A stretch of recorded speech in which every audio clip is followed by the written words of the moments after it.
ரவி பாரதி கிட்ட உனக்கு என்ன பிடிச்சிருக்கனாலும் நீ என்கிட்ட தானே சொல்லியிருக்கணும். எதுக்காக அனிதா கிட்ட சொன்ன?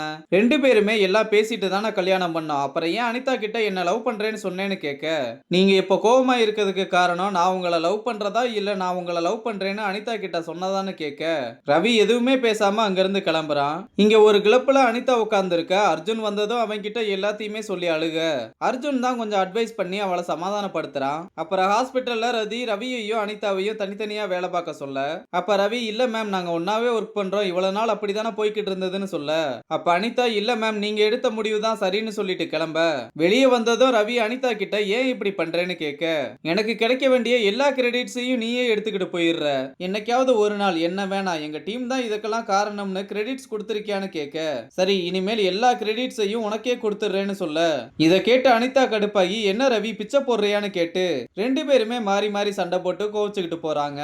அப்புறம் ரவி வீட்டுக்கு வந்து எல்லாத்தையும் தூக்கி போட்டு உடைக்க, அப்ப பாரதி வந்து என்னமாமா பண்றீங்கன்னு கேட்க, என்ன கொஞ்சம் தனியா விடுன்னு சொல்லி டோர சாத்த, இங்க அனிதாவும் வீட்டுல இருக்க எல்லாத்தையும் தூக்கி போட்டு உடைச்சு அழுகுறா. இங்க ஹாஸ்பிட்டல்ல அர்ஜுன் ரதி கிட்ட அப்பா இறந்த அன்னைக்கே நம்ம போர்ட் மெம்பர் ஒருத்தர் இறந்திருக்காரு.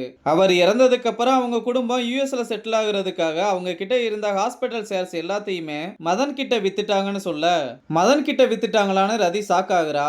அவனுக்கு இப்ப அப்பா அளவுக்கு ஸ்டேக்ஸ் இருக்கிறதுனாலையும் பெட்டர் எக்ஸ்பீரியன்ஸ் இருக்குன்றதுனாலையும் போர்ட் மெம்பர்ஸ் அவனை சிஇஓவா சூஸ் பண்ண வாய்ப்பு அதிகமா இருக்குன்னு சொல்ல, ரதி இப்ப நம்ம என்னதான் பண்ண போறோம்னு கேட்க, தெரியல வெயிட் பண்ணி தான் பார்க்கணும்னு அர்ஜுன் சொல்றான். இங்க மதன் ஹாஸ்பிட்டலுக்குள்ள வந்து தேஜுவை பார்க்க, தேஜு ஷாக் ஆயிட்டு நீங்க என்ன பண்றீங்கன்னு கேட்க, நம்ம பொறுமையா பேசிக்கலாம் இப்ப போய் ஹாஸ்பிட்டல்ல இருக்க முக்கியமானவங்களை எல்லாம் கூப்பிட்டுவான்னு சொல்றான். அப்புறம் போர்ட் மெம்பர்ஸ் எல்லார்கிட்டையும் எல்லாரும் ஏற்கனவே கேள்விப்பட்டிருப்பீங்க, என்கிட்ட மேஜர் சேல்ஸ் இருக்கிறதுனால நான் இப்போ அபிஷியலி பார்ட் ஆஃப் த ஹாஸ்பிட்டல்னு சொல்ல, உங்களுக்கு இப்ப என்ன வேணும்னு ரதி கேட்க, நான் இங்க உங்க எல்லாருக்குமே ஹெல்ப் பண்ண தான் வந்திருக்கேன், உங்களுக்கெல்லாம் என்ன பிடிக்கலன்னு தெரியும், ஆனா நீங்க எனக்கு கோஆபரேட் பண்ணி தான் ஆகணும்னு சொல்றான். அப்புறம் ஒர்க்க முடிச்சிட்டு அர்ஜுன் வீட்டுக்கு கிளம்பும் போது புதுசா சேர் எக்யூப்மெண்ட்ஸ் எல்லாம் வந்திருக்கத பார்த்துட்டு யார் இதெல்லாம் ஆர்டர் பண்ணான்னு அருணா கிட்ட கேட்க, அப்ப மதன் வந்து நான் தான் ஆர்டர் பண்ணேன்னு சொல்றான். ஹாஸ்பிட்டலோட ஃபண்டை யூஸ் பண்றதுக்கு முன்னாடி ஃபண்ட் எவ்வளவு இருக்குன்னு தெரிஞ்சுக்காம யார்கிட்டயும் டிஸ்கஸ் பண்ணாம ஓ இஷ்டத்துக்கு பண்ற வேலைலாம் வேணாம்னு சொல்ல, ஓ அப்படியான்னு அருணா கிட்ட ராமநாதனையும் ரதியையும் கூப்பிட்டு வர சொல்ல 2 பேரும் வர்றாங்க.